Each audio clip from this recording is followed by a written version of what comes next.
હવે પરમકારી પરમ પૂજ્ય પ્રભુશ્રીનું ઉપદેશામૃતમાં 5:36 અને ક્રમાંક 53 મંડાલા આ પત્રાવલી છે. એટલે પત્રાવલી 1માં 53મો પત્ર મંડાલાથી પ્રભુશ્રીએ લખ્યો છે સંમત 1976.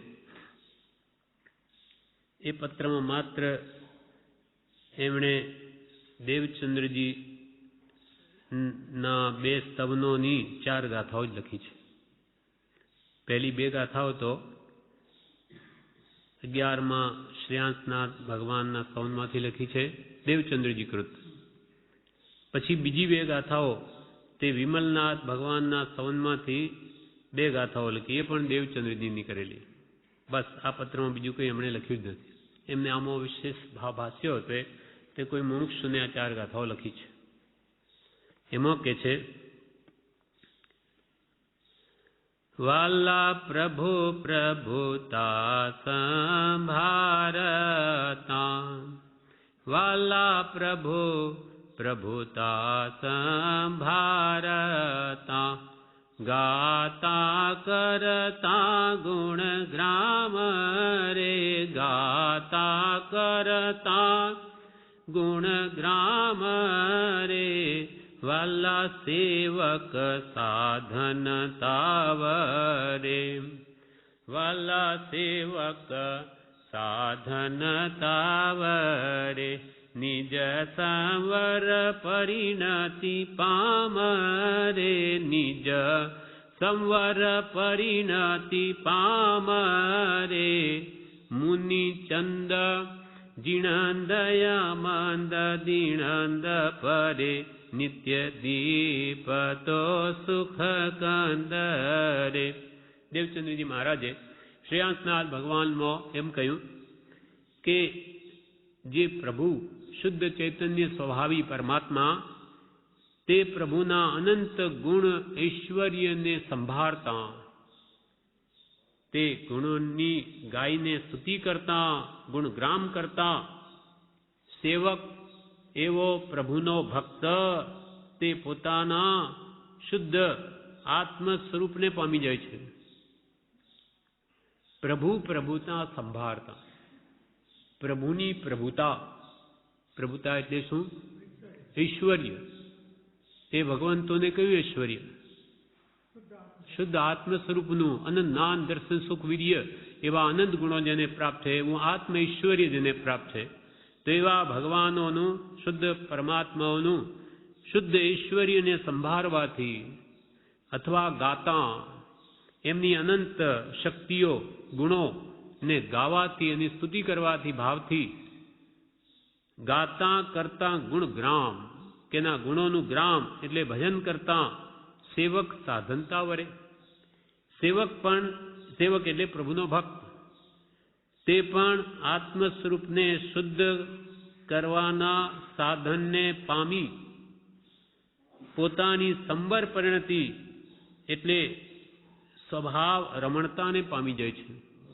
કરે તો ભગવાનનું ગુણગાન, પણ એ ભક્તિના બળે, એ ગુણાનુરાગ વડે તેનો ભક્ત સેવક પણ તે પોતાના આત્માની શુદ્ધિ કરી લે છે, એ પણ તેઓ બની જાય છે.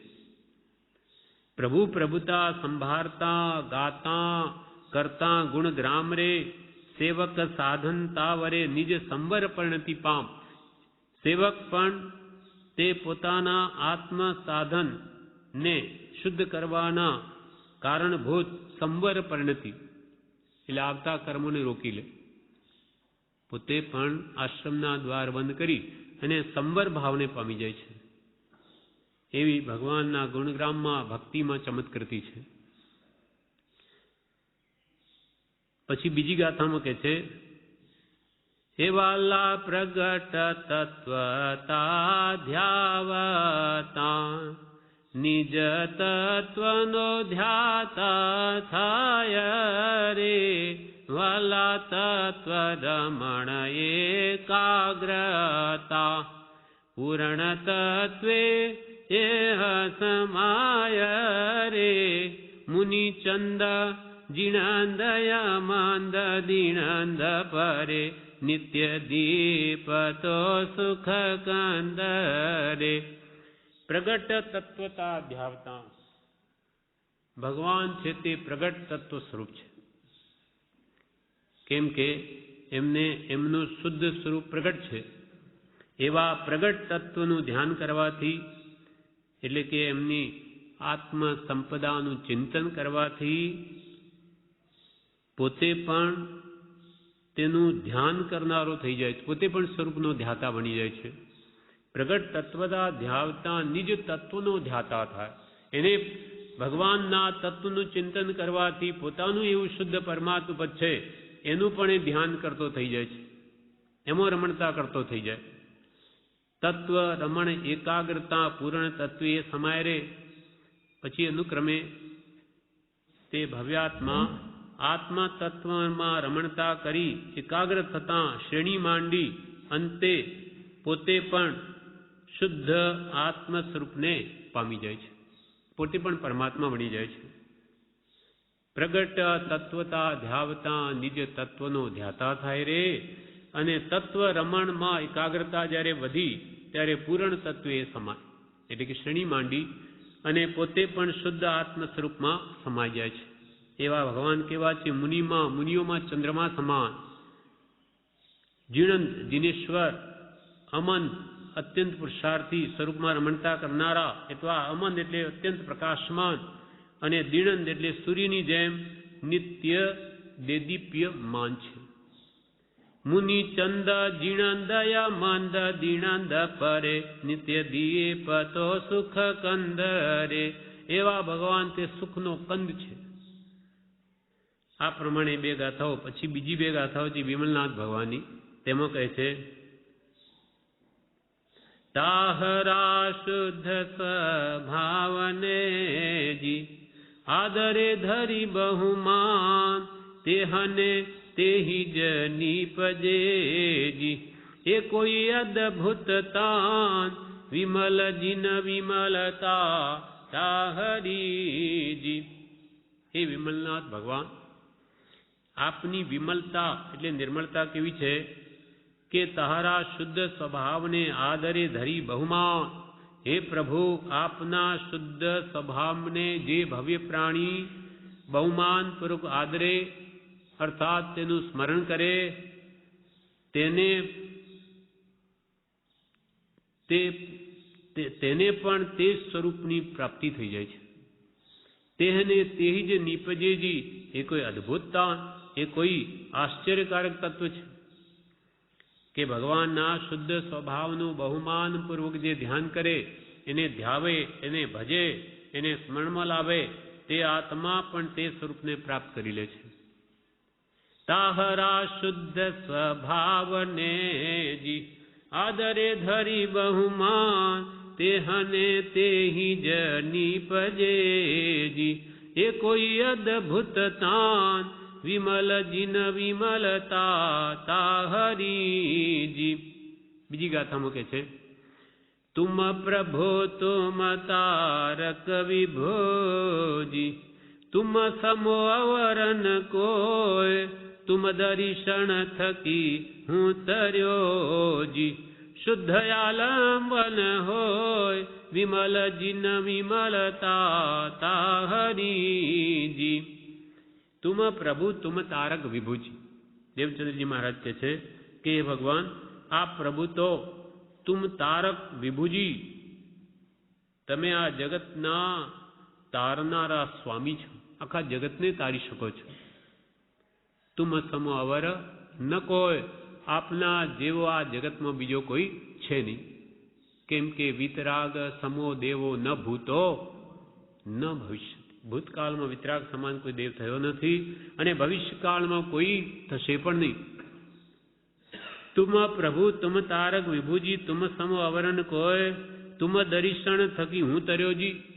દેવચંદ્રજી મહારાજ કહે છે કે આપના વિતરાગ દર્શનથી, વિતરાગ કાં તો ધર્મથી કાં સમ્યક દર્શનથી હું તરી ગયો.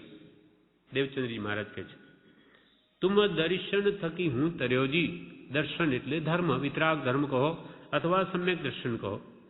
તુમ દર્શન થકી હું તર્યો જી, શુદ્ધ આલંબન હોય હું તરી ગયો છું એનું કારણ આપનું મને શુદ્ધ આલંબન પ્રાપ્ત થયું, આપનો મને આધાર મળ્યો, આપનો મને વિતરાગ ધર્મ મળ્યો, તેથી હું તરી ગયો. સમ્યક દર્શન પામીને મારા આત્માનું કલ્યાણ થઈ ગયું.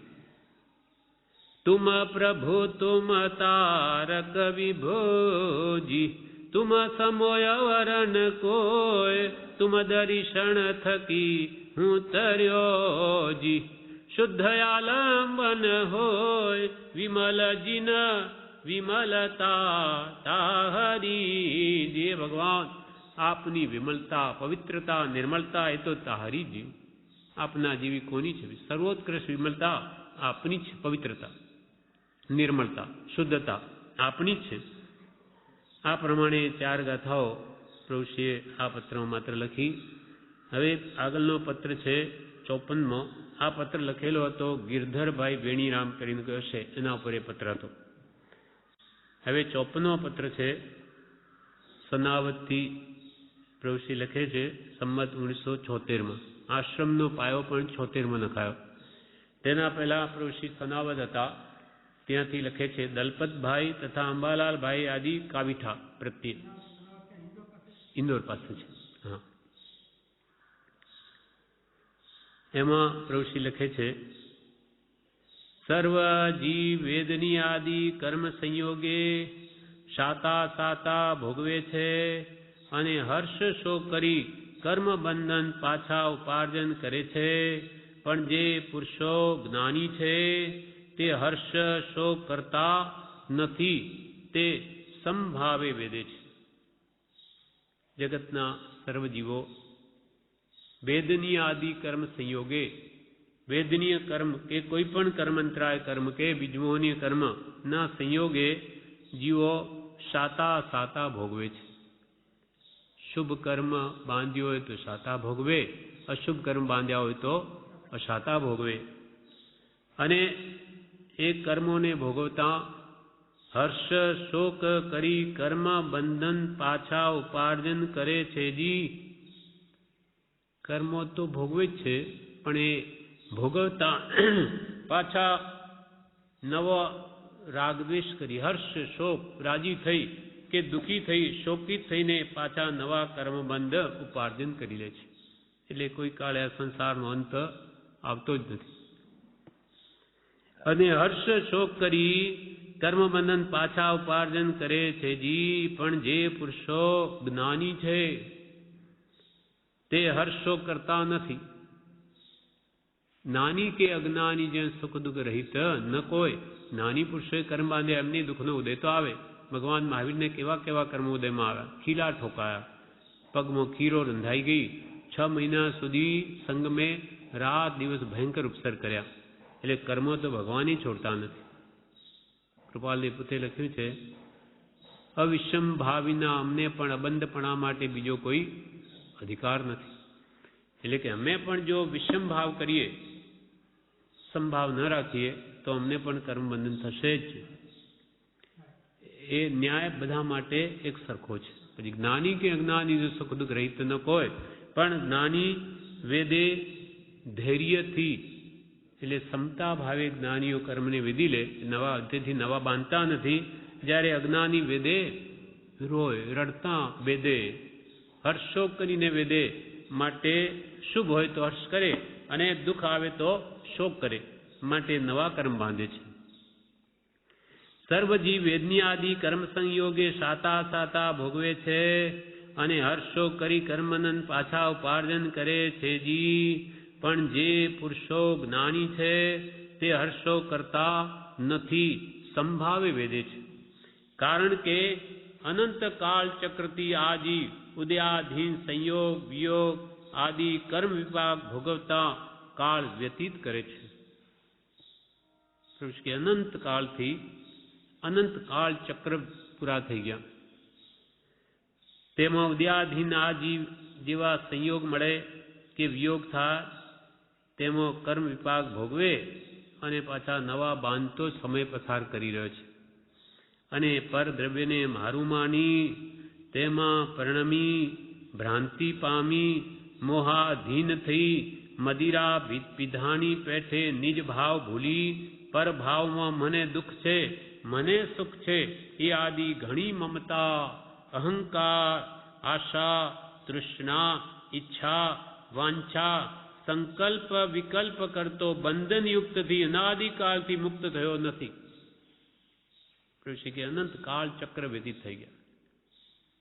20 કોડાકોડી સાગરોપમનું એક કાળ ચક્ર છે, એક ઉત્સર્પિણી અને એક અવસર્પિણી. 10 કોડાકોડી સાગરોપમની એક અવસર્પિણી અને 10 કોડાકોડી સાગરોપ 10 કોડાકોડી 10 કરોડ ને 10 કરોડને ગુણાકાર કરીએ એ સંખ્યા આવે તે 10 કોડાકોડી સાગરોપમ. એટલી એક સાગરોપમ એ કેટલો અનંતકાળ છે, એટલો લાંબો એક ઉત્સર્પિણી ના 6 આરા ને બીજી અવસર્પિણીના 6 આરા મળી 20 કોડાકોડી સાગરોપમનું એક કાળ ચક્ર થાય છે. કેમ કે 1 2 3 4 5 6 એમ આરા આવે, પછી 6 5 4 3 2 ને 1 એમ ઊંધું ચાલે. એટલે કાળ ચક્ર એ પૂરું થાય તો અહીંયા પ્રવેશ કે એવા અનંત કાળ ચક્ર તો વ્યતીત થઈ ગયા આપણા આત્મા માટે. અનંત કાળ ચક્રથી આ જીવ આપણો આત્મા કર્મને આધીન, કર્મના ઉદયાધીન સંયોગ વિયોગ આદિને પામે છે.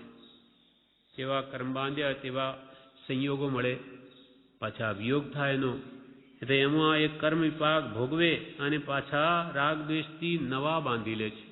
આમ અનંતકાળ ચક્ર જીવ સમય વ્યતીત કરી રહ્યો છે અને પર દ્રવ્યને પોતાનું માની જે સંયોગો આપણને મળે એ મારા અને બીજું બધું પર, એમ પર દ્રવ્યને મારું માની તેમાં પરિણમી ભ્રાંતિ પામી મોહાધીન થઈ, મોહને આધીન બની જઈ મદિરા પીધાની પેઠે નિજ ભાવ ભૂલી.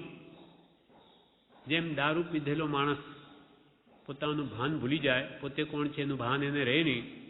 દારૂ પીધેલો માણસ ગટરમાં પડ્યો હોય તો પણ એને મન પૂછ્યું હોય કોઈ ક્યાં સૂતો, તો કે પલંગ ઉપર, એમ એને ભાન નથી. તેમ મોહથી આચ્છાદિત થયેલો પ્રાણી તે પણ પોતાના આત્મ સ્વરૂપના ભાનને ભૂલી જઈ મને દુઃખ છે, હું દુઃખી છું, અથવા હું સુખી છું એ આદિ માન્ય કરી પદાર્થોમાં મમતા, અમારું, તેને નિમિત્તે અહંકાર, આશા, તૃષ્ણા, ઈચ્છા, વાંછા, સંકલ્પ વિકલ્પ કરતો કર્મ બંધનથી યુક્ત થઈ અનાદિકાળથી જીવ હજી મુક્ત થયો નથી. આવા મોહ મમતા કરી અને બંધાઈને આ જીવ સંસારમાં જ રઝળે છે, પણ અનાદિકાળ એમાં થઈ ગયો, અનંતકાળ વ્યતીત થઈ ગયો, હજુ સુધી એ મુક્તિને પામ્યો નથી. તે આ મનુષ્ય ભવ પામી યથાર્થ સ્વરૂપને પામેલા સત્પુરુષની વાણીથી વચનામૃતથી સત શ્રદ્ધાએ સત સ્વરૂપને યથાતથ્ય સમજે તો પરને અન્ય જાણી બંધાયેલો છૂટે છે જી.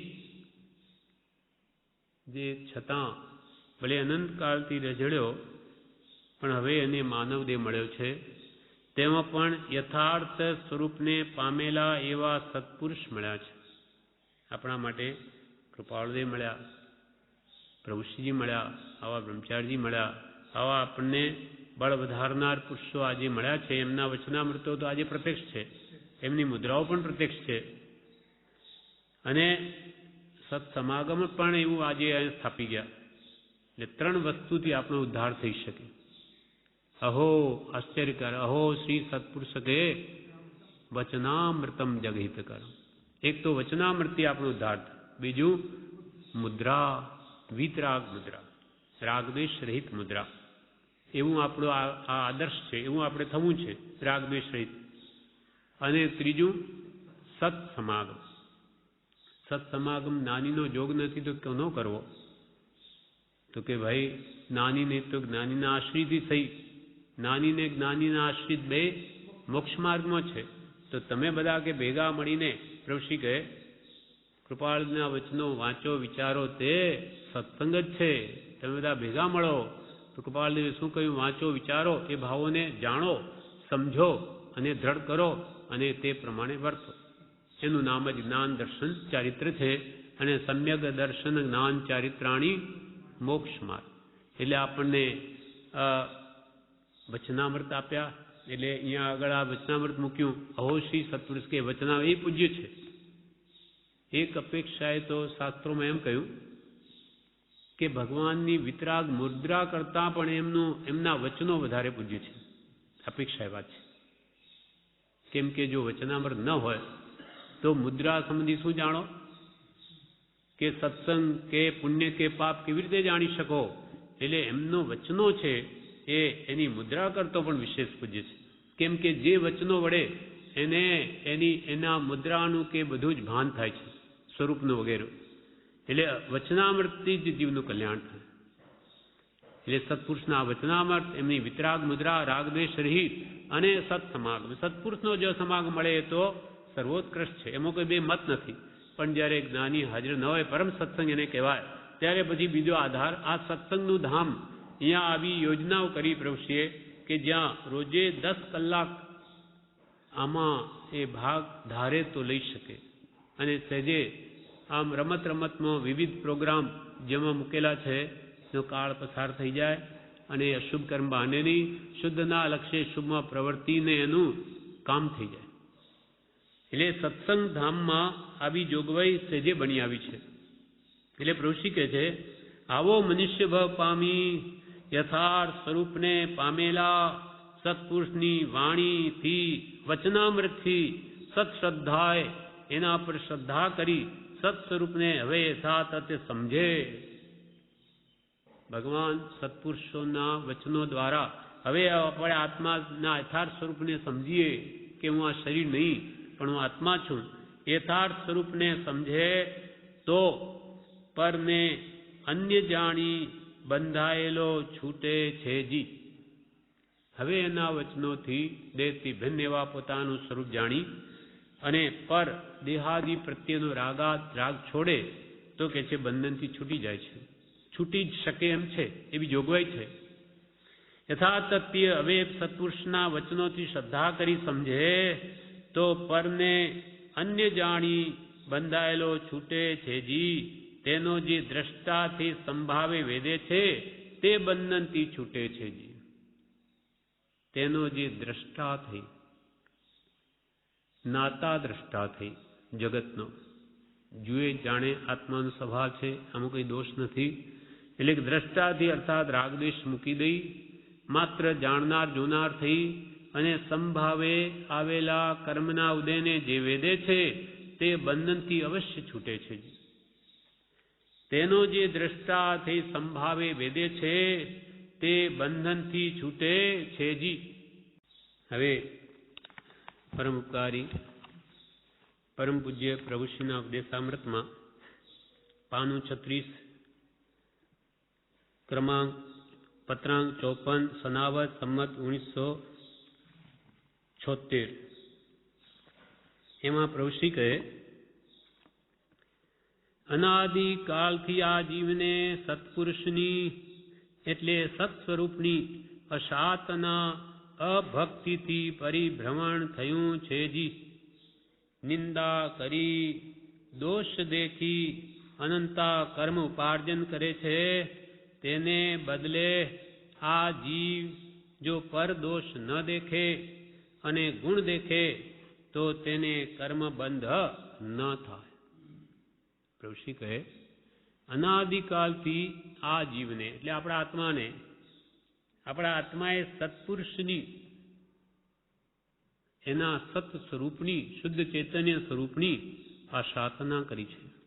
જાણે અથવા અભક્તિ, એના પ્રત્યે ભક્તિ પ્રેમ આવ્યો નહીં, સત્પુરુષ પ્રત્યે જીવને મોહ જ ન આવ્યો, અર્થાત ભક્તિ ઉગી નહીં. સત્સ્વરૂપની અશાતના અભક્તિથી જીવે પરિભ્રમણ કર્યું છે જી. નિંદા કરી, દોષ દેખી અનંતા કર્મ ઉપાર્જન કરે છે. આપણો આત્મા બીજાના દોષો જોઈ, બીજાની નિંદા કરી અને અનંતા કર્મ ઉપાર્જન કરે છે.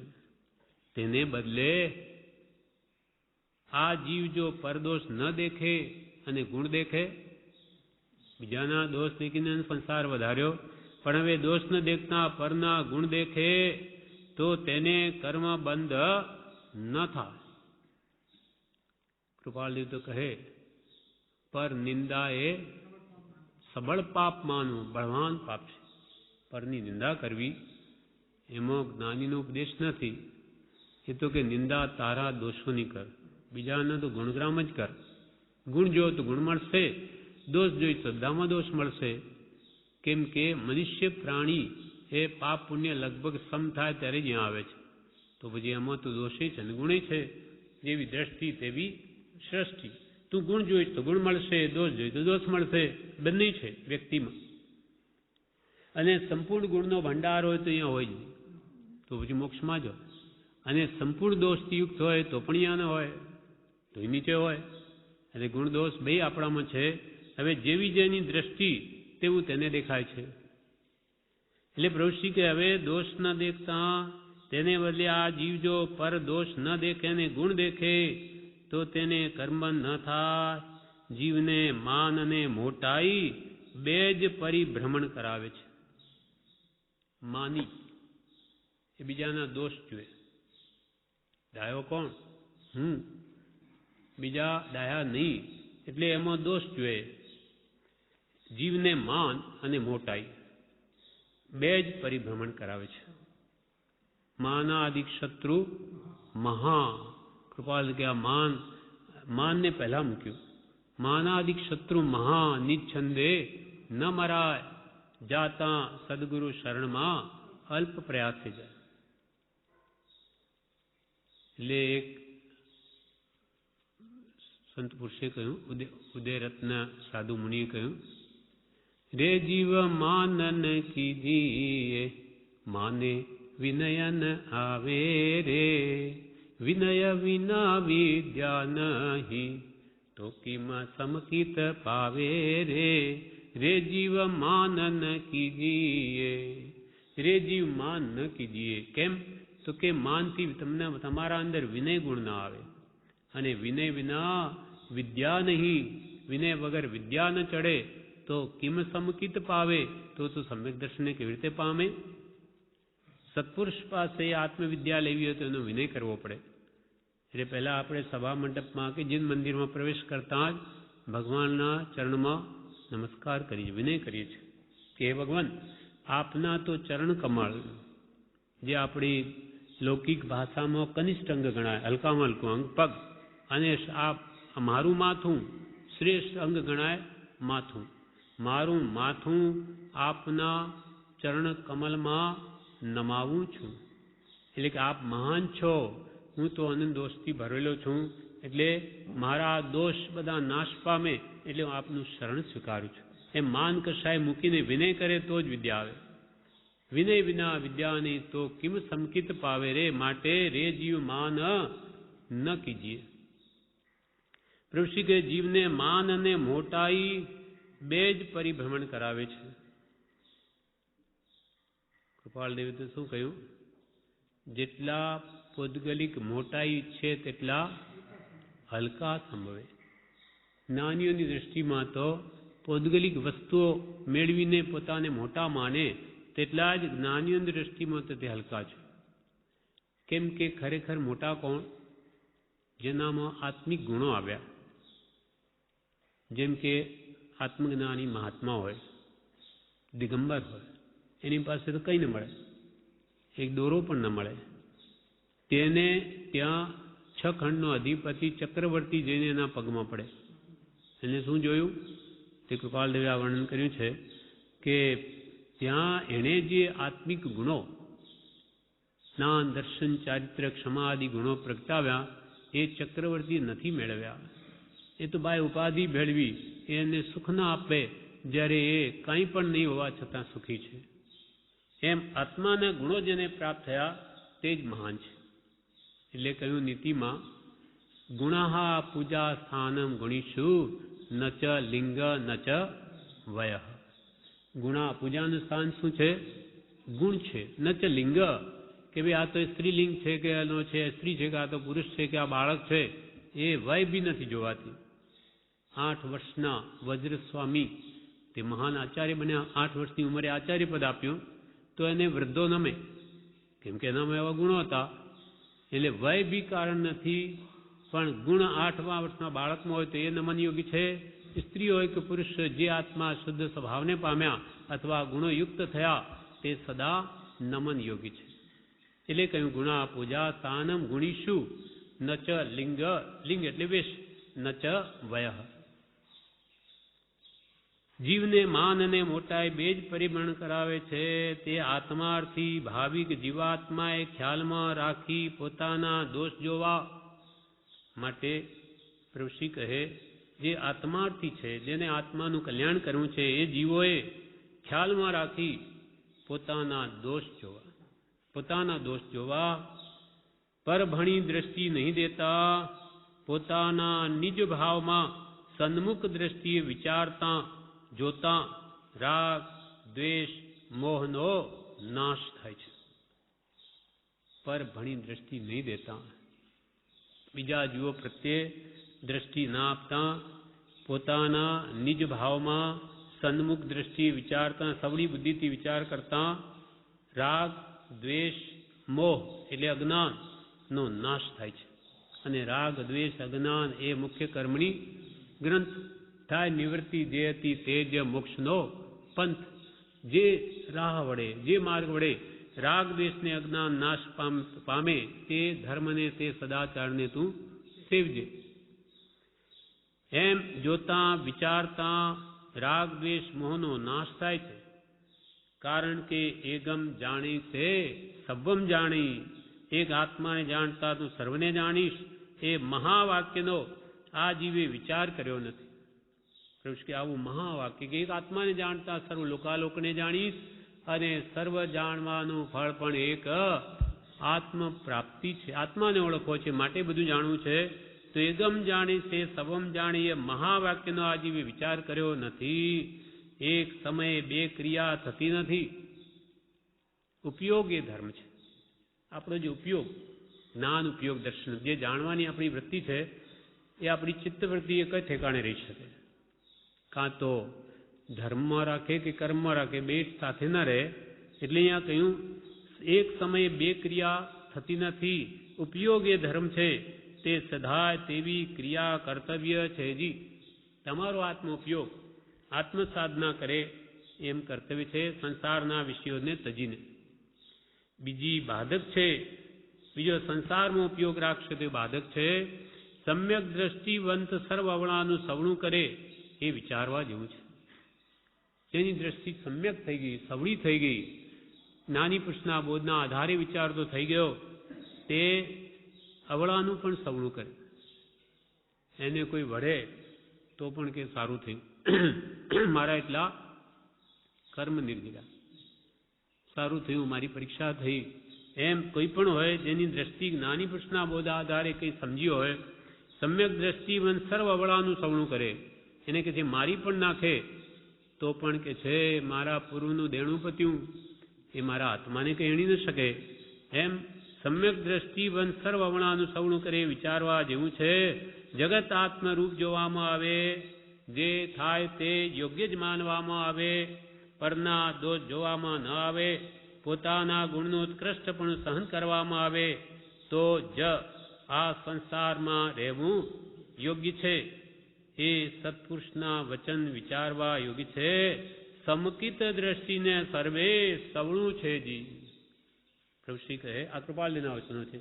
જગત આત્મરૂપ માનવામાં, બધા જીવો મારા જેવા છે. મારા અને બીજા આત્મામાં કોઈ ફરક નથી. મને દુઃખ અપ્રિય છે, બીજાને દુઃખ અપ્રિય છે, માટે મારે કોઈને દુઃખ આપવું નહીં. મારું કોઈ બુરું ચિંતવે મને ગમે નહીં, ખબર પડે તો કે મારે બુરાનું બીજાનું ન ચિંતવું. મને કોઈ ગાળ આપે તો મને ગમે નહીં, તો બીજાને ગમે નહીં. માટે મન વચન કાયા ત્રણેય યોગ શુદ્ધ રાખવા, કે જેથી બીજાને પણ દુઃખ ન થાય. કેમ કે બધા આત્માઓ તારા જેવા જ છે. જગત આત્મા રૂપ જોવામાં આવે, જે થાય તે યોગ્ય જ માનવા. ગમે તેવા સુખના કે દુઃખના પ્રસંગો આવે તેને કૃપાળ કે બધું યોગ્ય માનો, જે થાય તે યોગ્ય માનો. આપણા કર્મના ઉદય તો આવશે જ, એને કોઈ રોકી ન શકે. તો જે આવે એને વધાવી લો, ક્ષમતાએ સહન કરો અને ભોગવીને ખપાવી દો. હર્ષોક તે નિમિત્તે કરો માં. જગત આત્મરૂપ જે થાય તે યોગ્ય જ માનવા આવે. પરના દોષ જોવામાં ન આવે, બીજાના દોષો જોવા નહીં, પોતાના ગુણનું ઉત્કૃષ્ટપણું સહન કરવામાં આવે. માનો કોઈ ગુણ પ્રગટ્યો હોય કદાચ, તો પણ એની ઉત્કૃષ્ટતા સહન કરવી, એમાં છકી જવું નહીં. તો જ આ સંસારમાં રહેવું યોગ્ય છે, બીજી રીતે નહીં. કૃપાલ બીજી રીતે નહીં. આ રીતે તમે રહેશો, પોતાના ગુણોને સમાવશો, બીજાના દોષ જોશો નહીં, જે થાય એને યોગ્ય જ માનશો અને સર્વાત્મામાં સમદ્રષ્ટિ દેશો, તો જ આ સંસાર સમુદ્ર તમે તરી જશો. એ સત્પુરુષના વચન વિચારવા યોગ્ય છે. પ્રભુ શ્રી કે આ કૃપાળદેવના વચનો અમે બોલ્યા તે કે તમારા બધાએ વિચારવા યોગ્ય છે. સમકિત દ્રષ્ટિને સર્વે સવણું છે, એને જે થાય તે યોગ્ય જ માને એવી દ્રષ્ટિ આપણે પણ કેળવવી પડશે, તો જ આ સંસારથી છૂટાશે. આ પ્રમાણે કૃષ્ણબોધ પૂરો થયો. વિશેષ આપણે આવતી.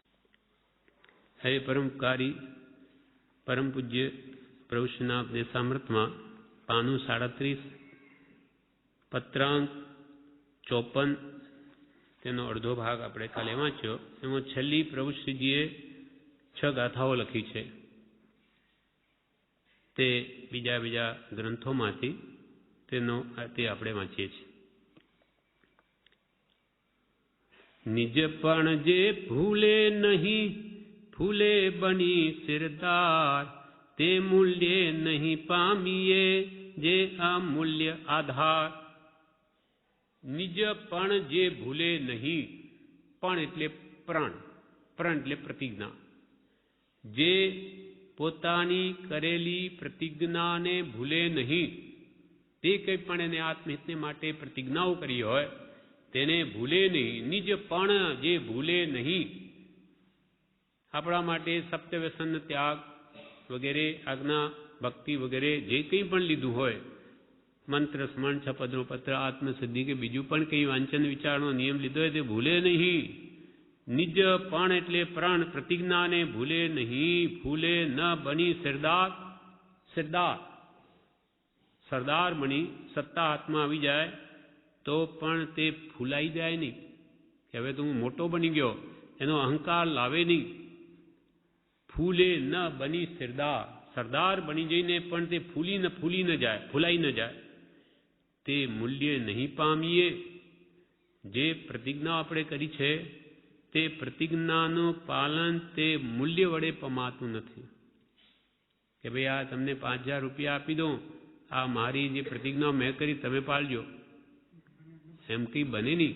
તો શેઠ લોકો બધા બીજાને જ બેસાડી દે અને પોતે પાપના પોટલા બાંધ્યા કરે અને બીજાને પૈસાથી કે તમે આ પાપ ધોયા કરો મારો, એમ બને નહીં. તે મૂલ્ય નહીં પામીએ. એ પ્રતિજ્ઞાનું પાલન મૂલ્ય આપવાથી થતું નથી. જે અમૂલ્ય આધાર, જે આત્માના કલ્યાણ માટે જ્ઞાની પુરુષની આજ્ઞા, એ લીધેલી પ્રતિજ્ઞા, તે આત્માને પરમ આધારરૂપ છે. આ જીવ બહુ પ્રમાદી છે. પ્રતિજ્ઞાથી આ સીધો રહેવો છે. પ્રત્યાખ્યાન જે છે આવશ્યકમાં કહ્યા, નહીં તો આ ઠેકાણે રહે નહીં. એ સંબંધી વિચારોથી મુક્તિ ક્યારે થાય? પ્રતિજ્ઞા લેવાથી જ થાય. પ્રતિજ્ઞા ન લે તો બધું જ ખુલ્લું છે, ગમે ત્યારે બધા વિષયોને સેવી શકે. પણ પ્રતિજ્ઞા છે એટલે એ તરફની વજ્રની ભીંત પડી જાય છે. પછી આ બાજુનું પાણી આ બાજુ, પેલી બાજુની પેલી બાજુ. પ્રતિજ્ઞા પછી તે સંબંધીના વિચાર પણ ઉદ્ભવતા નથી. નિજ પણ જે ભૂલે નહીં, ફૂલે ન બની સિરદાર, તે મૂલ્ય નહીં પામીએ જે અમૂલ્ય આધાર.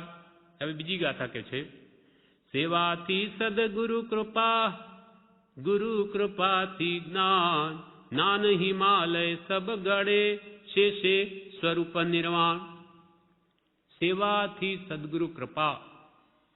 સેવા એટલે આજ્ઞા. સત્પુરુષની આજ્ઞા ઉઠાવવાથી, એટલે જ્ઞાની પુરુષ જે કહે તે કરવાથી સદગુરુની, સાચા સત્પુરુષની આપણા ઉપર કૃપા થાય. સેવાથી સદગુરુ કૃપા અને ગુરુ કૃપાથી જ્ઞાન થાય. સત્પુરુષ આપણા પર કૃપા ક્યારે કરે?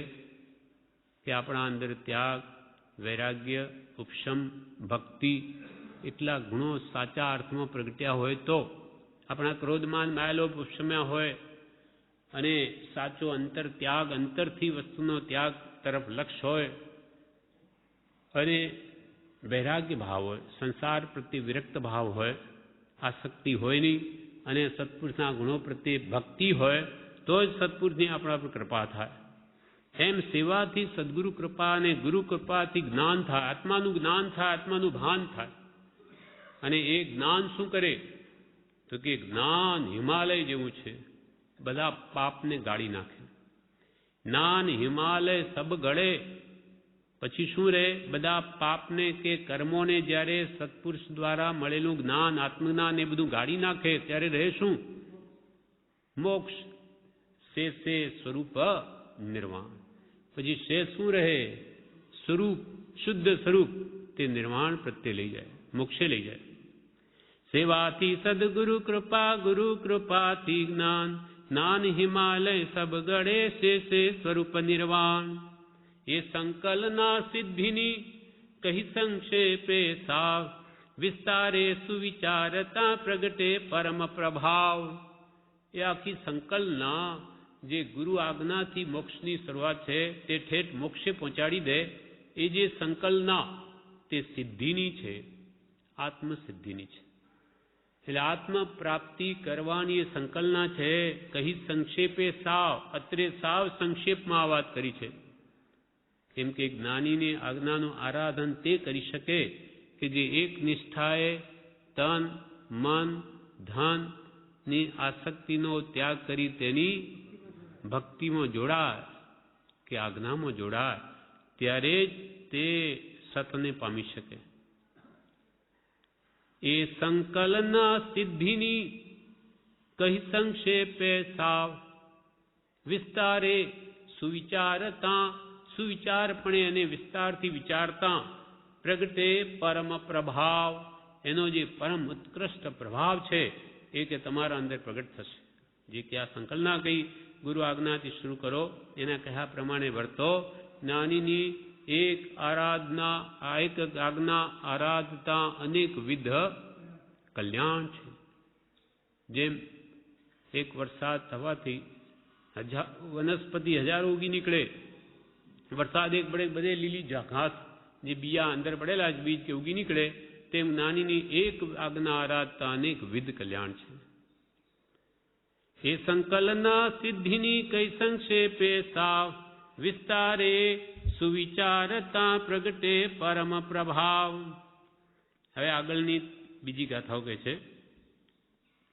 જીન સ્વરૂપ થઈ જીન આરાધે, તે સહી જીનવર હોવે રે.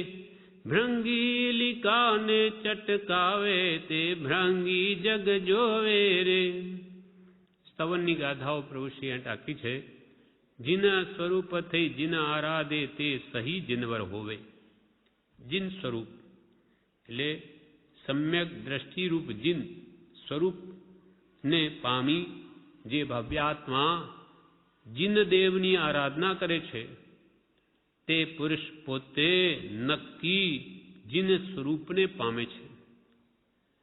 સત્પુરુષ પ્રત્યે શ્રદ્ધારૂપ સંકિત રાખી ભગવંતી કહ્યું સત્ય છે એમ વ્યવહાર સંકિત અને પ્રાપ્ત કરી, અને જે જીનેશ્વર કહેલા, જીનેશ્વરે જે ભગવંતો વિતરાગોએ આજ્ઞા કરી તે પ્રમાણે જે વર્ષે તે જરૂર તે પદને જ પામશે. જીન સ્વરૂપ થઈ જીન આરાધે, તે સહી એટલે નક્કી જીનવર હોવે, તે પોતે પણ જીનેશ્વર બની જશે. હવે અહીંયા દ્રષ્ટાંતથી સમજાવે છે. ભ્રંગી ઇલિકાને ચટકાવે, તે ભ્રંગી જગ જોવે રે. ભ્રંગી એટલે ભમરી. એ ભમરી એને ઇલિકાને ચટકાવે. ભમરી શું કરે? ઈયળ. ઇલિકા એટલે ઈયળ. તે ઈયળને લાવી અને ભીની માટીનું એક ઘર બનાવે અને એના અંદર એ ઈયળને મૂકી દે, પૂરી દે. પછી એ તો બિચારી બહાર જઈ ન શકે, પછી એને ત્યાં જઈ જઈને ચટકા માર્યા કરે. ચટકા મારે, જેવો ચટકો મારે કે પેલી ભમરી ભમ ભમ ભમ એને થયા કરે અંદરમાં. એનો ઝેર પૂરું થાય એટલામાં તો ફરી મારે આવીને બીજો ચટકો મારે. એમ ચટકા મારતા મારતા એમ કે છે કે તે ભમરી, તે ઈયળ ભમરીનું ધ્યાન કરતા કરતા મરી જાય છે એમ કે છે. કોઈક શાસ્ત્રોમાં એમ કે છે કે મરી જાય છે અને મરી અને તે જ દેહમાં પાછી ઉત્પન્ન થાય છે અને પછી એને પાંખો આવે છે અને ભમરી બની જાય છે. કોઈ કે છે મરી જાય છે અને કોઈ કે એમની એમ એને લોકો ભમરી રૂપે જ જુએ એને પાંખો આવીને. ને કોઈ મત એમ કે છે કે ત્યાં એ મરી જાય છે અને પછી તે જ દેહમાં તેનું ધ્યાન કરવા તેમાં ઉત્પન્ન થઈ અને પછી ભમરીનો અવતાર લે છે. પછી પાંખો આવી જઈ અને એ પોતે જ ભમરી બની જાય એટલે લોકો એને પછી ઈયળને ભમરી રૂપે જુએ છે. અહીંયા કહેવાનો આશય શું છે કે એક ઈયળ જે ભમરીનું ધ્યાન કરતાં કરતાં પોતે ભમરી બની ગઈ, તેવી રીતે જીન શુદ્ધ આત્મ સ્વરૂપ સહજાત્મ સ્વરૂપનું ધ્યાન કરતાં કરતાં ઈયળ જેવો આપણો આત્મા તે પણ ભમરી જેવો પરમાત્મ સ્વરૂપ બની જાય છે. ધ્યાન કરનાર જોઈએ. સ્વરૂપનું ધ્યાન કરે તે સ્વરૂપને પામે, સંસારનું ધ્યાન કરે તે સંસારી બને. જેવું ધ્યાન જેવું ચિંતવન જીવ કરે તે દશાને તે પામે છે. જીન સ્વરૂપ થઈ જીન આરાધે તે સહી જીનવર હોવે રે, ભ્રંગીલી કાને ચટકાવે તે ભ્રંગી જગ જોવે રે. હવે બીજી ગાથા બીજા સંવંતમાંથી પ્રભુશ્રી લખે છે. જેમ નિરમળતા રે રત્ન સ્ફટિક તણી, તેમજ જીવ સ્વભાવ તે જીન વીરે રે ધર્મ પ્રકાશિયો પ્રબળ કસાય ભાવ. જેમ નિર્મળતા રે રત્ન સ્ફટિક તણી, સ્ફટિક રત્નની મૂર્તિઓ દક્ષિણમાં ઘણા ઠેકાણે આપણને જોવા મળે. એ સ્ફટિક રત્ન એવું હોય કે એના પાછળ આપણે જે કંઈ પણ કપડું રાખીએ તે રૂપ આખી મૂર્તિ દેખાય. લાલ રંગનું કપડું રાખો તો આખી મૂર્તિ લાલ દેખાય, લીલું રાખો તો લીલી દેખાય, પણ ખરેખર એમાં લીલાશ પીળાશ લાલાશ કાંઈ નથી. તેવી રીતે જેમ નિર્મળતા રે રત્ન સ્ફટિક તણી, સ્ફટિક રત્નની જેવી નિર્મળતા છે, સફેદાઈ છે, તેમજ જીવ સ્વભાવ આપણા બધાનો આત્માનો સ્વભાવ એવો જ નિર્મળ છે. એમાં રાગ દ્વેષ તુપ કાળાશ કે લાલાશ કંઈ છે જ નહીં, નિશ્ચય નહીં, મૂળ સ્વરૂપે. તેમજ જીવ સ્વભાવ તે જીન વીરે રે ધર્મ પ્રકાશ્યો, તે શુદ્ધ સ્વભાવ જે છે એને જ વીર ભગવંતે મહાવીર પ્રભુએ ધર્મ કયો છે. વસ્તુ સ્વભાવો ધમ્મો, આત્મા જ્યારે પોતાના શુદ્ધ સહજાત્મ સ્વરૂપમાં આવી જાય ત્યારે એને ધર્મ પ્રગટ્યો. તે જીન વીરે રે ધર્મ પ્રકાશીઓ પ્રબળ કષાય અભાવ. પ્રબળ કષાય એટલે અનંતાનુબંધી, અનંતાનુબંધી કષા એ જાય ત્યારે જ ધર્મની શરૂઆત થાય છે, આત્માનો અનુભવ થાય.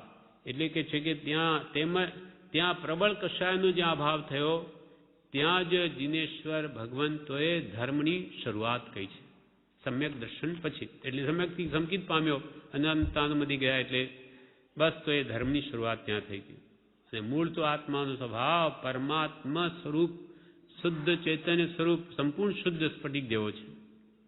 જેનમ નિયમ નિર્મળતા રે રત્ન સ્ફટિક તણી, તેમજ જીવ સ્વભાવ તે જીન વીરે રે ધર્મ પ્રકાશિયો પ્રબળ કસાય ભાવ. હવે ફરી એક ગાથા મલ્લીનાથ ભગવાનના સ્તવમાંથી લખે છે. ઈણવિદ પરખી મન વિશ્રામી, જીનવર ગુણ જે ગાવે રે, દીન બંધુની મહેર નજરથી આનંદ ઘન પદ પાવે રે. ઈણવિદ પરખી મન વિશ્રામી, જીનવર ગુણ જે ગાવે રે, દીન બંધુની મહેર નજરથી આનંદ ઘન પદ પાવે રે.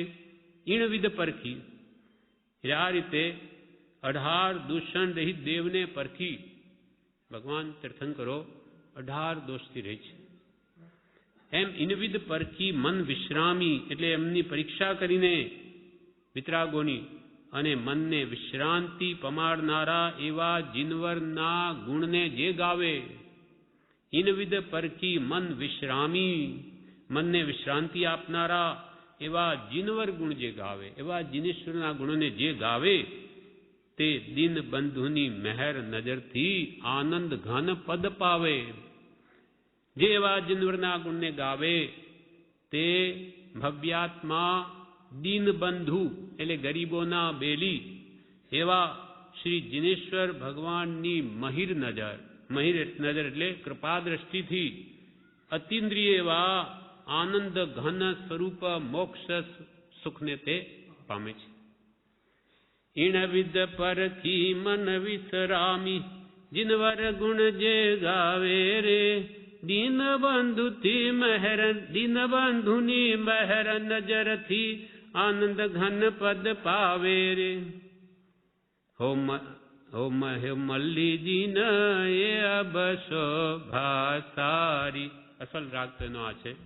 ઈણ વેદ પરખી મન વિશ્રામી જીનવર ગુણ જે ગાવે દીનબંધુની મહેર નજરથી આનંદ ઘન પદ પાવે. હો મલ્લીજી ન એ અબસો ભાસારી એ અબસો ભાસારી. હો મલ્લીજી ન એ અબસો ભાસારી. આ પ્રમાણે આ પત્રાંક 54મો પૂરો થયો. વિશેષ આપણે આવતીકાલે છે. હવે પરમકારી પરમ પૂજ્ય પ્રભુના ઉપદેશામૃતમાં પત્રાંક 55 સનાવત સંવત 1976. ઓમ તત્સત. કાળીદાસ જીજીભાઈ સંદેશના હતા તેના પર પ્રભુશ્રીજી આ પત્ર લખ્યો છે. 1976માં આ આશ્રમનો પાયો પણ 1976માં નખાયો. તેમાં 4 ગાથાઓ પ્રભુશ્રીજી લખે છે, ટાંકે છે. સહજાત્મ સ્વરૂપ ઉપર લખ્યું સહજાત્મ સ્વરૂપ પરમ પર સહજાત્મ સ્વરૂપ એટલું જ લખ્યું. હવે ગાથા લખે છે. ચિંતવ્યો ધર્યો રહે ઓર અચિંતિત હોય પ્રબળ જોર ભાવી તણો જાણી શકે નહીં કોઈ. ચિંતવ્યો ધર્યો રહે ઓર અચિંતિત હોય. આપણે જે ચિંતવીએ છે તે તો પડ્યું રહે અને કંઈ બીજું જ થાય. અચિંતિત હોય. જેમ કે શ્રી રામને રાજ્યાભિષેક માટે મુહૂર્ત કાઢેલું વશિષ્ઠ ઋષિએ અને થયું શું? વનવાસ. એમ ચિંતવ્યો ધર્યો રહે ઓર અચિંતિત હોય. કેમ? તો કે પ્રબળ જોર ભાવિ તણો જાણી શકે ને કોઈ. એ ભાવિ પ્રબળ છે, જે હોનાર છે એને કોઈ રોકી ન શકે. પ્રબળ જોર ભાવિ તણો જાણી શકે નહીં કોઈ જાણી શકતું નહીં કે આ ભવિષ્યમાં શું થશે. એટલે વર્તમાન જે સુધારે એનું ભવિષ્ય સુધરે. એટલે ભવિષ્યની ચિંતા કદી કરવી નહીં, કેમ કે આપણા હાથમાં નથી. પણ વર્તમાન સુધારે તેનું ભવિષ્ય સુધરે. બાકી ખાલી ભવિષ્યની ચિંતા કરવાથી કાંઈ વળે નહીં. ચિંતવ્યો ધર્યો રહે ઓર અચિંતિત હોય પ્રબળ જોર ભાવી તણો જાણી શકે નહીં કોઈ જાણી શકે નહીં કે રામને વનવાસ થશે. પણ થયું એમ બનવા કાઢતું. બંદા કે મન ઓર હૈ કરતા કે મન ઓર ઓધવ સે માધવ કહે झूठी मन की दौड़.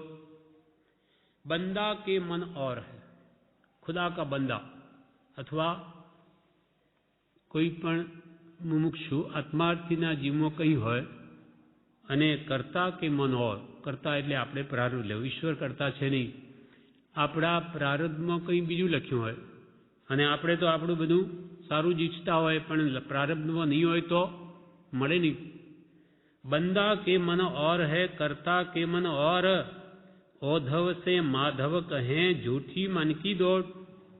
ઓધવજીને માધવ એટલે શ્રી કૃષ્ણ કહે છે કે આ મનની જૂઠી દોડ છે કે હું પછી આમ કરી લઈશ તેમ કરી લઈશ. તારા હાથમાં તો એક ક્ષણમાં પણ તું કંઈ કરી શકે નહીં. માત્ર ભાવથી તારા કર્મ પ્રમાણે બધું થશે. માટે શું કામ આવે છે એક સલીના કે 25 વર્ષની 5 વર્ષને બદલે યોજનાઓ ઘડે? એનું શું મિનિંગ, અર્થ શું છે? એટલે આજનું સુધારવું તો કાલ સુધરી જ જવાની છે. બાકી મોટા મોટી યોજનાઓ કે પ્લાન નાખવાથી કાંઈ થશે નહીં. બંદા કે મન ઓર હૈ કરતા કે મન ઓર ઓધવ સે માધવ કહે झूठी मन की दौड़. પ્રભુપદ પ્રભુ પદ મન દ્રઢ રાખીને કરવો સૌ વ્યવહાર, વિરતિ વિવેક વધારીને તરવો આ સંસાર. પ્રભુ પદ મન દ્રઢ રાખીને કરવો સૌ વ્યવહાર. જે કંઈ પણ વ્યવહાર આપણે કર્માધીન કરવો પડતો હોય તે પ્રભુ પ્રત્યે દ્રઢ શ્રદ્ધા રાખીને કરવો કે હું તો નિમિત્ત માત્ર છું, બાકી જે થવાનું છે તેમ થશે. મારો ફરજ હું અદા કરું છું, બાકી મારા હાથમાં કંઈ નથી. પ્રભુ પદ દ્રઢ મન રાખીને કરવો સૌ વ્યવહાર, વિરતિ વિવેક વધારીને તરવો આ સંસાર. વિરતિ વિરક્ત ભાવ, રાગનો અભાવ જેટલો થશે, સર્વવીરતિ દેશવીરતિ, વિરતિ એટલે ત્યાગ, સાચો અંતર ત્યાગ. તે પછી શાવકના વ્રત રૂપે પણ હોય કે બીજા સાત વ્યસન સાધકના ત્યાગ રૂપે પણ હોય કે મુનિ વ્રત એ સર્વવીરતિ છે એ રૂપે પણ ત્યાગ હોય. પોતપોતાની શક્તિ પ્રમાણે વિવેકથી સમજીને ત્યાગ કરવો. વિરતિ વિવેક હિત અહિતનું ભાન કરીને તરવો આ સંસાર સમુદ્રને તરી જવો. સાચો અંતર ત્યાગ લાવી અને યથાશક્તિ સંસારના ભાવો મોળા પાડીને આ સંસારથી છૂટી જવું. પ્રભુ પદ મન દ્રઢ રાખીને કરવો સૌ વ્યવહાર, વિરતિ વિવેક વધારીને તરવો આ સંસાર. એક ગાથા ફરી છે. જેને સદગુરુ પદ શું રાગ, તેના જાણો પૂર્વિક ભાગ્ય. જેને સદગુરુ સ્વરૂપ શું પ્યાર, તેને જાણો અલ્પ સંસાર. જેને સદગુરુ પદ શું રાગ, જેને સત્પુરુષના ચરણ કમલ પ્રત્યે પ્રેમ પ્રીતિ ઉત્પન્ન થઈ, તો કે તેને આ જાણો પૂર્વિક ભાગ્ય. મહાભાગ્યનો ઉદય થયો પૂર્વના કે એને સત્પુરુષ પ્રત્યે પ્રેમ જાગ્યો. અને જેને સદગુરુ સ્વરૂપ શું પ્યાર, જેને સ્વરૂપ પ્રાપ્તિ કરવા પ્રત્યે જો પ્રીતિ ઉત્પન્ન થઈ ગઈ તો તેને જાણો અલ્પ સંસાર. તેનો સંસાર માત્ર છે. એટલે પ્રભુશ્રીએ એકવાર એમ કહ્યું, સ્વરૂપ ભક્તિમાં તન્મય રહેવું. કૃપાળજીનું સ્વરૂપ શુદ્ધ સહજાત્મ સ્વરૂપ છે, એની ભક્તિ. સ્વરૂપ પ્રાપ્તિને અર્થે આ બધું કંઈ કરું છું. એમ સ્વરૂપ ભક્તિમાં તત્પર રહેવું. એ સ્વરૂપ શું પ્યાર થયો. જેને સદગુરુ પદ શું રાગ, તેના જાણો પૂર્વિક ભાગ્ય.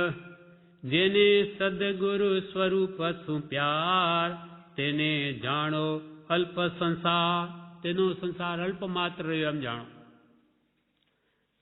હવે પત્રમાં લખે છે, અનન્ય શરણ આપનાર એવા સદગુરુ દેવ ભગવાનને અનન્ય ભક્તિએ ત્રિકાલ નમસ્કાર હો, નમસ્કાર હો. શુદ્ધ ચૈતન્ય સ્વામી પ્રગટ પુરુષોત્તમને ત્રિકાલ નમસ્કાર હો, નમસ્કાર હો. અનન્ય શરણ આપનાર, એને જેના જેવું કોઈ બીજું શરણ આપનાર નથી, કોઈ આપણી રક્ષા કરનાર નથી. એવા અનન્ય શરણ આપનાર એવા સદગુરુ દેવ ભગવાનને અનન્ય ભક્તિ, એવી ભક્તિ કોઈ બીજા પ્રત્યે નહીં, એવી અનન્ય ભક્તિ હું આપને ત્રણેય કાળ ત્રિકાળ ભૂત ભવિષ્ય વર્તમાન ત્રણેય કાળ નમસ્કાર હો, મારા નમસ્કાર હો. શુદ્ધ ચેતન સ્વામી પ્રગટ પુરુષોત્તમ એવા ભગવાનને અમારા ત્રિકાલ નમસ્કાર હો, નમસ્કાર હો. આ ભાઈઓ પ્રત્યે વિનંતી કે જેમ મને તેમ ત્યાગ, વૈરાગ્ય, ભક્તિ, ભજન ભાઈ બહેન સર્વે ભેગા થઈ કરવાનું રાખશોજી.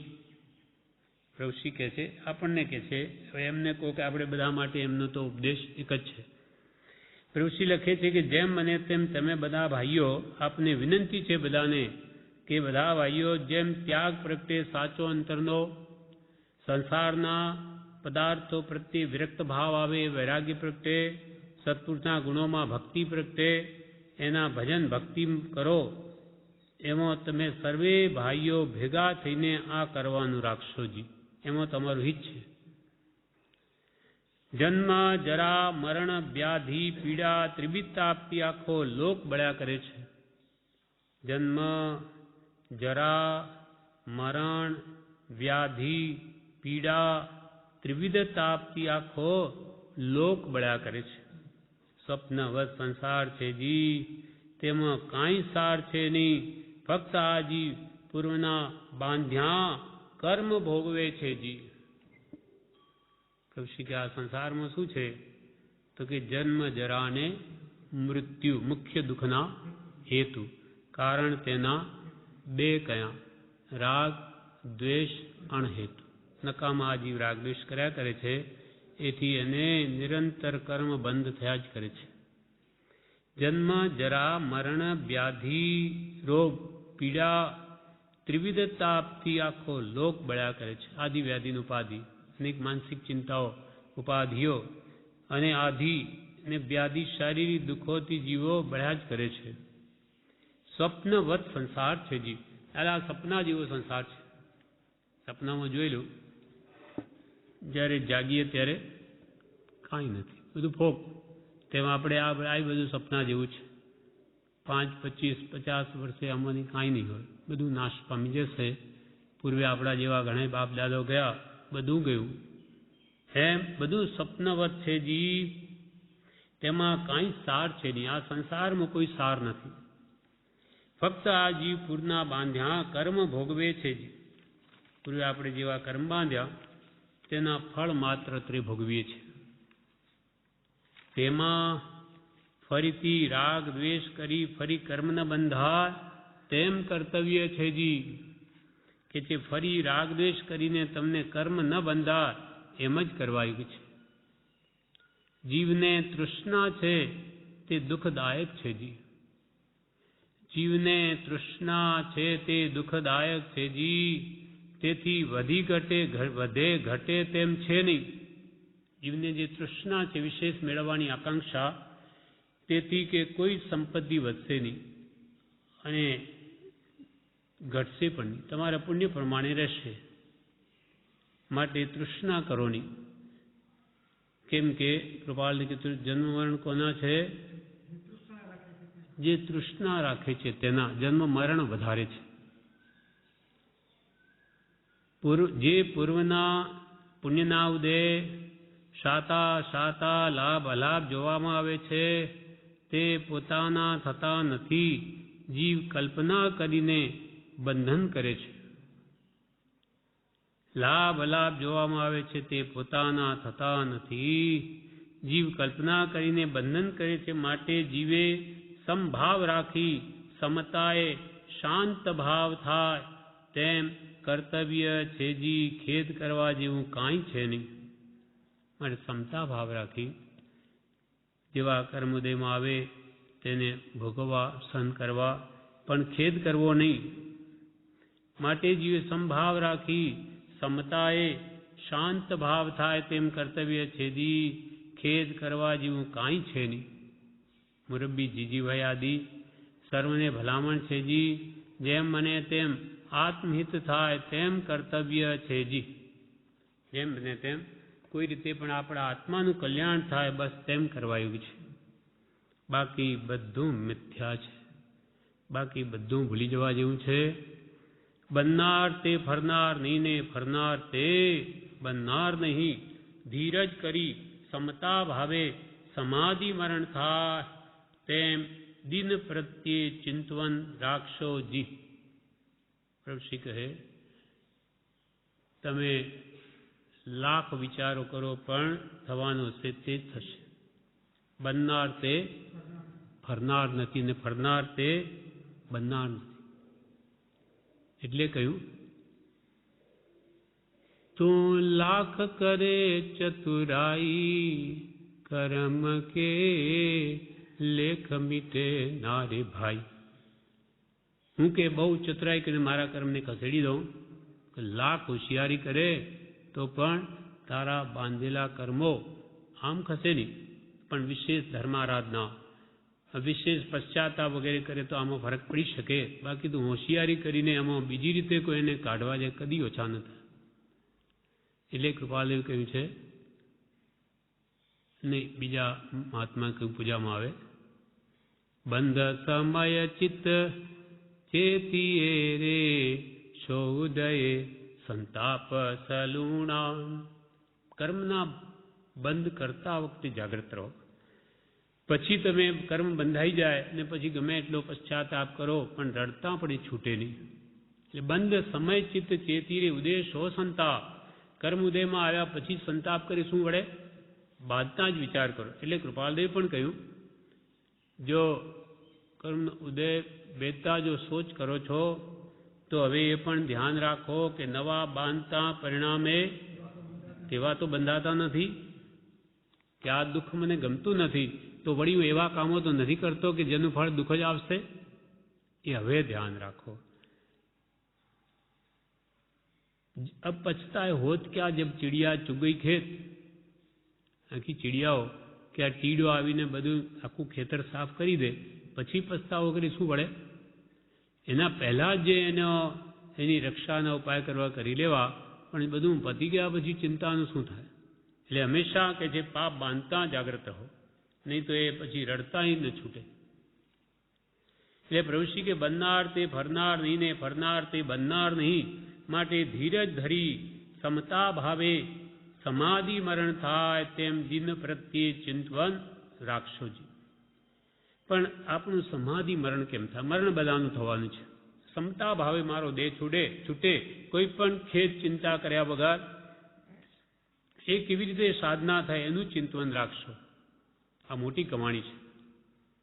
સમાધિ મરણ તે કરી અને રત્નત્રયને સાથે લઈ જવા એ મોટામાં મોટી કમાણી. કેમ કે એક વારનું સમાધિ મરણ સર્વકાળના સમાધિ મરણને ટાળે છે. તો એક જ વાર જો સમતા ભાવે આ દેહ ત્યાગ કરીએ તો જ્યાં સુધી આત્મા મુક્તિ ન પામે તે બધા જ જન્મો દેહ છૂટે બધા સમાધિ મરણ થાય. કેવો મોટો લાભ. માટે આ ભાવમાં કહે છે પ્રભુશ્રી કે સમતા ભાવે સમાધિ મરણ કેમ થાય તે પ્રત્યે ચિંતવન રાખશોજી. એ પત્રમાં ફરી 7 ગાથાઓ નીચે છેલ્લી લખે છે, દોરા લખે છે. એટલે બધામાંથી ઉત્તમ ક્યાં વાંચ્યું હોય પ્રભુશ્રીજી એ ગાથાઓ ટાંકે છે.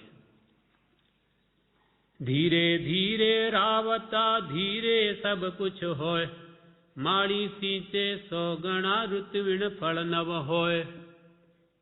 ધીરે ધીરે રાવતા ધીરે સબ કુછ હોય, એટલે ધીરે ધીરે યુક્તિપૂર્વક પુરુષાર્થ કરવાથી જ ધીરે સબ કુછ હોય, પણ માળી સિંચે 100 ગુણા પણ ઋત્વિણ ફળ ન હોય. 100 ગણું એમાં મતલબ પાણી એને આપે પણ કેરીની સિઝન ન હોય તો એ આંબા એના પર પાકે નહીં, કેરી આવે જ નહીં. તેમ ધીરેથી થાય બધું કામ. ધીરેજના ફળ મીઠા છે. કૃપાળદેવે પણ 3 વસ્તુ કહી, કામ, માન અને ઉતાવળ. આ જીવના 3 મોટા દોષ છે. કામ વાસના, કામ, માન મોટાઈની ઈચ્છા, કામ, માન અને ઉતાવળ. ઉતાવળીયો સ્વભાવ હોય એ પોતાની નુકસાન કરીને બીજાને કરે. એટલે કામ, માન ને ઉતાવળ એ જીવના 3 મોટા દોષ છે. બ્રહ્મચારીજી આ ભાવ પ્રજ્ઞાઓનો ભણ્યો છે. કામ માન ઉતાવળે આજીવ દોષિત થાય, નિષ્કામી દિનને ધીરો ભવ્ય જીવ ગણાય. કામ વાસનાને જીતવા માટે તો નિષ્કામ ભાવ, કંઈ નહીં જોઈએ મને એવું સત્પુરુષ પ્રત્યે નિષ્કામ ભક્તિ કરવી. નિષ્કામી દિન એટલે લઘુ. માન કશાયને જીતવાનો ઉપાય દીનતા, લઘુતા. હું કંઈ જ નથી, હું તો પામર છું, હું તો બધાનો દાસ છું, એવા અંતરથી ભાવનું વેદન થાય તો લઘુતા આવે. એમ નિષ્કામી દિનને ધીરો. ધીરો એટલે ધૈર્યપૂર્વક કામ કરનાર. ધીરેથી બધું પ્રયત્ન કરીએ છીએ, સવળો પ્રયત્ન હોવો જોઈએ. પછી જ્યારે જે થવું હોય તે સર્વ કામની કૃપા નિરાશા ઈચ્છવી, પછી જે થાય તેટલો લાભ, જેટલી સફળતા મળે ઠીક. પહેલાંથી ઘણો મોટો નિર્ણય કરી લે કે આ બધું કાર્ય થઈ જશે, પછી ન થાય તો નિરાશ થાય. એના કરતાં જેમ થવું હોય તેમ થશે, પુરુષાર્થ કરવો મારો ફળ છે. કર્મણ્યેવા અધિકારસ્તુ મા ફલેષુ કદાચન. ગીતામાં અર્જુનને શ્રી કૃષ્ણ કહે છે કે હે અર્જુન, કર્મ કરવાનો તારો અધિકાર છે, ફળનો નહીં. ફળ તરફ તું સારા કર્મ કરતો એનું ફળ સારું આવવાનું છે. ઘરમાં આંબો રોપે આંગણામાં તો કેરીઓ જ આવવાની છે, પણ તું બાવળ રોપે અને પછી કે કેરી કેમ નથી આવતી, એ ના આવે, ત્યાં તો કાંટા જ આવે. એમ જે તું કરીશ તેનું ફળ આવશે. એટલે શું કરવું એ તું વિચાર. સારા કર્મ કર, એનું ફળ જોમાં એ તો આવવાનું છે. કર્મ નેવા અધિકારસ્તુ, કર્મ કરવાનો તને અધિકાર છે, પણ માં ફલે શું કદાચન, ફળની કંઈ પણ ઈચ્છા કર્મ. એમ પ્રભુશ્રીજીએ મંત્રોનું આરાધન ખૂબ કર્યું, એ કંઈ દેખાય નહીં. એટલે પ્રભુશ્રી તો કૃપાલ એને કે ખૂબ જાપ કર્યા પણ કંઈ દેખાતું તો નથી. ત્યારે કૃપાલ કે શું જોવાનું છે મુનિ, શું જોવાનું છે? આત્મા અરૂપી છે, દેખાય નહીં. જારી રાખો, ચાલુ રાખો મંત્ર. તો પછી કૃપાલદેવ પ્રત્યે શ્રદ્ધા હતી, જારી રાખ્યું તો ફળ પાક્યું, રસ ચાખ્યો અને સદા આજ્ઞા અવડીએ સુખી થઈ ગયા. પણ એમ ધીરજ જોઈએ. એટલે કે આટલા વર્ષથી આપણે સત્સંગ ભક્તિ કરીએ, કંઈ થતું તો નથી. પણ કર્મો અનંતકાળના ભેગા કર્યા, દેણદારી કરોડોની કરી હોય અને એ કેવી રીતે અહીંયા પૂરી થાય એકદમ. એમ કર્મો અનંતકાળના ભેગા કર્યા હોય તો સમય તો લેખણી. કર્મરૂપી થડ ઝાડ બહુ મોટું હોય અને એને કાપનારો ગરડો હોય, કુવાડો બુઠ્ઠો હોય, તો આ ઝાડ કેવી રીતે પડે? વૃદ્ધ માણસ મોટામાં મોટું થડ છે ઝાડનું, ખૂબ મોટું, એને લઈને કાપે છે. હવે એક તો ગરડો માણસ, તાકાત છે નહીં, એમ માં એનો ઘા વાગે અને એમાં પાછો બુઠ્ઠો કુવાડો. હવે ઝાડ પછી લાખ ઘા મારે કે હું તો મહિનાથી મથું છું, આ ઝાડ પડતું નથી. અરે તારો પુરુષાર્થ કેવો, લૂલો ગરડા જેવો, અને તારા સાધન કેવા કપોલ કલ્પિત, એ તારે ક્યાંથી પાર આવે? પણ જોધ જુવાન જોધ હોય, બળવાન તીક્ષ્ણ કુહાડો હોય અને સતત પુરુષાર્થ કરે તો ઝાડ કેમ ન પડે? એ ઝાડ અડધું કપાઈ જાય પછી એના વજનથી જ પડી જાય, પછી એને પાડવું ન પડે.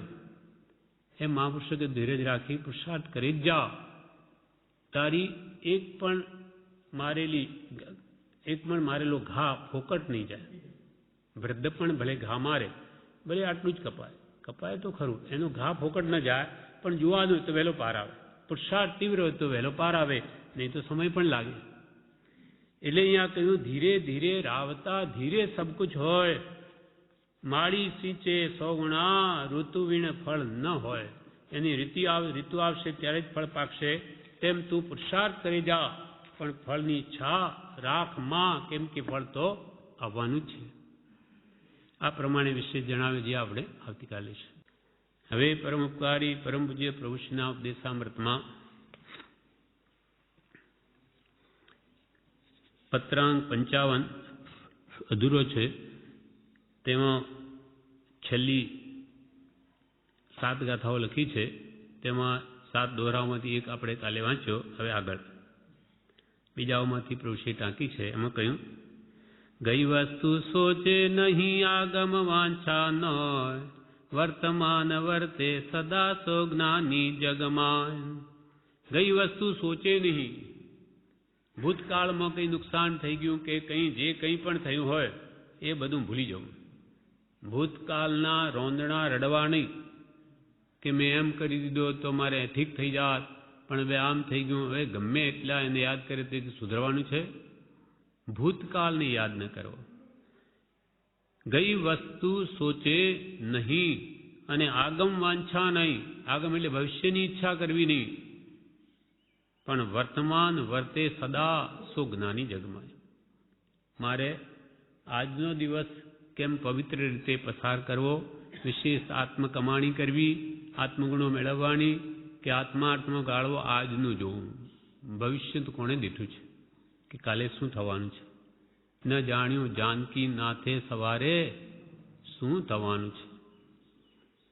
જાનકીનાથ કોણ હતા? શ્રી રામ. એમને પણ ખબર નથી કે કાલે રાજ્યાભિષેક છે કે વનવાસ છે. તેમ ગઈ વસ્તુ સોચે નહીં. આગમ એટલે ભવિષ્યની વાંછા નાહી નોય, પણ વર્તમાન વર્તે સદા સો જ્ઞાની જગમાય. વર્તમાન જે સુધારશે તેનું ભવિષ્ય જરૂર સુધરશે.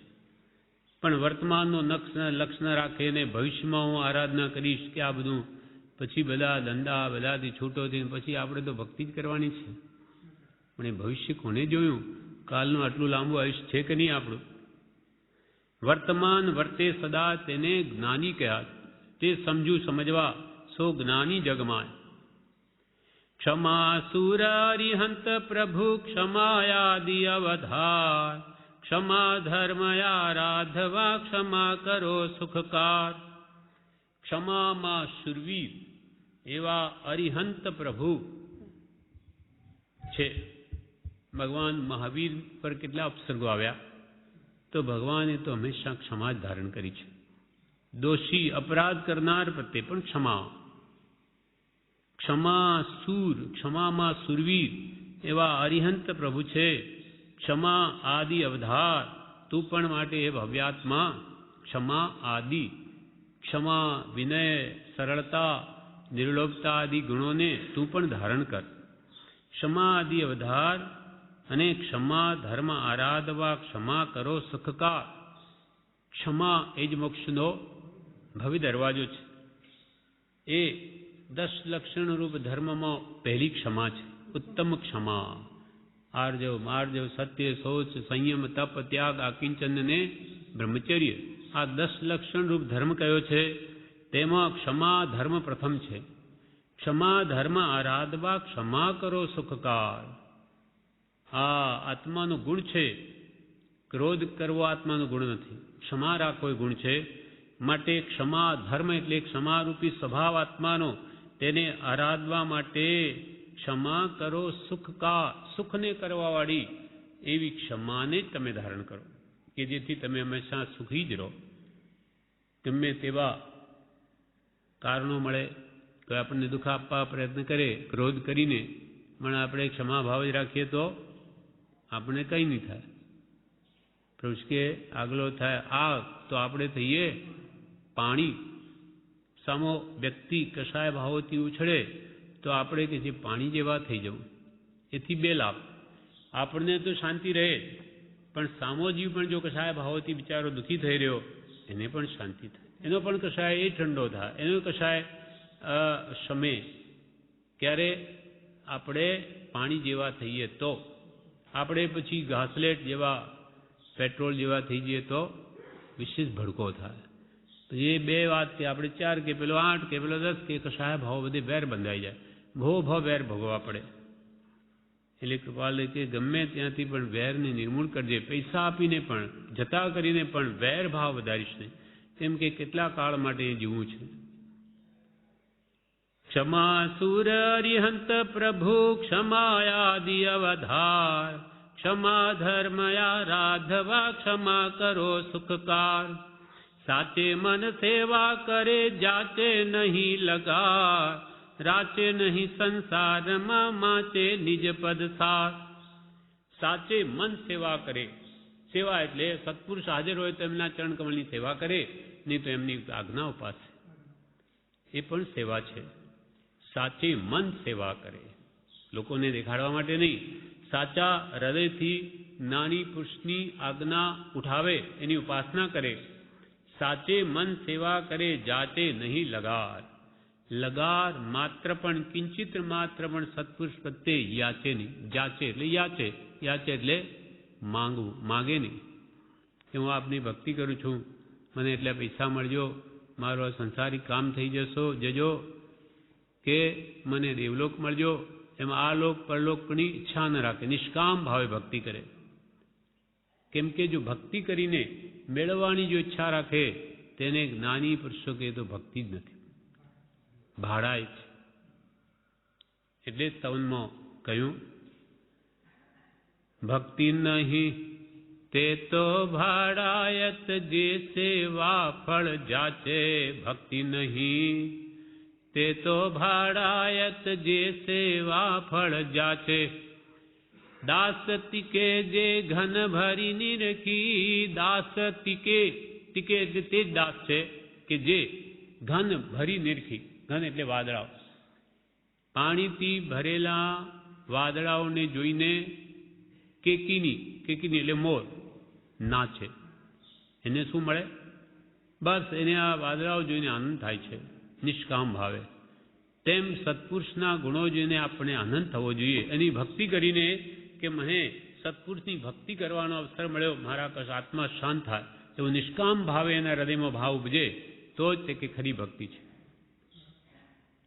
એટલે કહ્યું, ભક્તિ નહીં તે તો ભાડાયત, જે સેવા ફળ જાતે. દાસ તીકે, તે જ ખરો દાસ. દાસ તીકે જે ઘન ભરી નિરખી, કે કીની પરે નાચે સેવા સારજો જીનની મન સાચે. પણ મત માગો ભાઈ સેવા સારજો જીનની મન સાચે. પણ મત માગો ભાઈ. સત્પુરુષ પ્રત્યે પેલો મજૂર આપણો સામાન ઉપાડીને 2-5 રૂપિયા માગીને પતી જાય એટલો લાભ નથી જોઈતો. જન્મ મરણથી મુક્ત થવું છે. આવું તુચ્છ સંસારિક વિષયો માંગી અને આવી અમૂલ્ય ભક્તિનો લાભ જતો નથી કરવો. એટલે કોઈ પણ વસ્તુ માગ્યા વિના નિષ્કામ ભાવે ભગવાનની ભક્તિ કરવી. હે ભગવાન, મને તું જન્મ મરણથી મુક્ત કર, મારે કંઈ નહીં જોઈએ. ના દેવલોક જોઈએ, ના આ લોકના સુખ જોઈએ. સુખ છે જ નહીં તો તું શું આપે પ્રભુ? એ ભગવાન તો કહે છે આ સંસારમાં સુખ છે જ નહીં તો એ ક્યાંથી આપે? સુખ વસે આત્મા વિશે, અને આત્માથી સૌહીન એ આત્મા તો આપે જ મને આપ્યો. બસ એ પ્રગટ થાઓ, એ સિવાય બીજું કંઈ ન જોઈએ. એમ નિષ્કામ ભક્તિ જોઈએ. સાચે મન સેવા કરે, જાચે નહીં લગાર, રાચે નહીં સંસારમાં. સંસારમાં રાચી માચી ન રહે. રાચું એટલે લીન થવું, આસક્ત થવું. રાચે નહીં સંસારમાં, પણ માચે નિજ પદ સાર. જે પોતાનું શુદ્ધ આત્મપદ છે તે સારરૂપ છે, તેમાં જ માચે, તેમાં જ લીન રહે. એ સિવાય જગતના ભૌતિક વિષયોમાં તે રાચે નહીં. રાચે નહીં સંસારમાં, માચે નિજ પદ સાર. પોતાનું જે શુદ્ધ આત્મપદ છે એ જ આ જગતમાં સારરૂપ છે, તેમાં જ માચે. સહજાત્મ સ્વરૂપમાં જ લીન રહે, બીજે નહીં. પ્રભુ સર્વવ્યાપી રહ્યા છે, તુમ હૃદય મોઝાર. તે પ્રત્યક્ષ અનુભવી પામો ભવનો પાર. પ્રભુ સર્વવ્યાપી રહ્યા. જ્ઞાન અપેક્ષાએ ભગવાન વ્યાપ્ત, અને શુદ્ધ નિશ્ચયને પોતે જ ભગવાન. આપણો આત્મા જ ભગવાન છે, કંઈ ભગવાન બહારથી આવતા નથી. એટલે પ્રભુ સર્વવ્યાપી રહ્યા. તારા અંતરાત્મા પ્રભુ વ્યાપેલ છે, બધા જ પ્રભુ છે. નિશ્ચયને બધા આત્મા પરમાત્મા છે. પ્રભુ સર્વવ્યાપી રહ્યા છે, તુમ હૃદય મોઝાર. તારા હૃદયની અંદર જ પરમાત્મા વસેલ છે. તું પોતે જ છું. છે તુમ હૃદય મોઝાર, તે પ્રત્યક્ષ અનુભવી. તે પરમાત્મા સ્વરૂપને પ્રત્યક્ષપણે અનુભવ કરીને પામો ભવનો પાર. તમે આ સંસાર સમુદ્રથી પાર ઉતરી જાઓ. તમે પોતે જ પરમાત્મા છો. એ તમારા સહજ આત્મ સ્વરૂપને સમજો, જાણો, સમજો, શ્રદ્ધો, અને તે સ્વરૂપમાં સ્થિર થઈને રહો તો અપાર અનંત આનંદ અનુભવશો. કૃપાલદેવી 832માં પત્રમાં કહ્યું, દેહથી ભિન્ન સ્વપર પ્રકાશક પરમ જ્યોતિ સ્વરૂપ એવો આ આત્મા, તેમાં નિમગ્ન રહો. હે આર્યજનો, અંતર્મુખ થઈ સ્થિર થઈ તે આત્મામાં જ રહો તો અનંત અપાર આનંદ અનુભવશો. અનંત અપાર આનંદ અનુભવશો. પણ આનંદ આપણને કેમ નથી આવતો? કેમ કે આપણી વૃત્તિ બહાર ફરે છે. બહાર પદાર્થોમાં, બાહ્ય પદાર્થો સુખ માની બેઠી. એટલે જ્યાં સુખની કલ્પના કરી ત્યાં ભટક્યા કરે. એ વૃત્તિ બહારથી ખેંચીને અંતર્મુખ લાવે તો એનો આસ્વાદ આવે, આત્માનો આનંદ આવે. પ્રભુ સર્વવ્યાપી રહ્યા છે, તુમ હૃદય મોઝાર. તે પ્રત્યક્ષ અનુભવી પામો ભવનો પાર. પૂર્વ પુણ્યના ઉદયથી મળ્યો સદગુરુયો, વચન સુધા શ્રવણે જતા થયું હૃદયગત શોક. પૂર્વ પુણ્યના ઉદયથી મળ્યો સદગુરુ યોગ. મહાપુણ્ય, અનેક ભવના પુણ્યના ઢગલા ભેગા થયા, બહુ પુણ્ય કેરા પુંજ, પુંજ એટલે ઢગલો, થી શુભ દેહ માનવનો મળ્યો. તો એ અરે ભવચક્રનો આંટો નહીં એકે ટળ્યો, એક પણ આંટો ન ટળ્યો. આવી તમારી ઉત્તમ સ્થિતિ થઈ ગઈ તો પણ પૂર્વ પુણ્યના ઉદયથી મળ્યો સદગુરુ યોગ.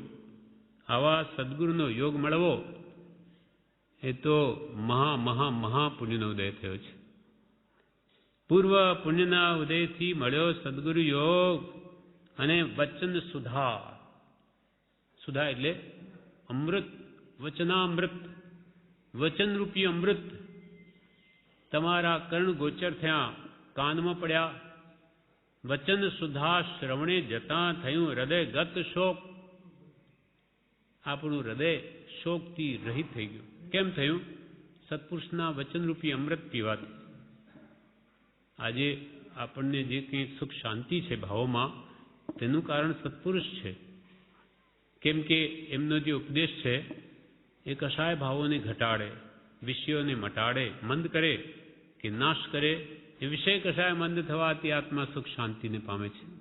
સદાચારમય જીવન બનાવે એટલે પ્રશમ રસ પાવે.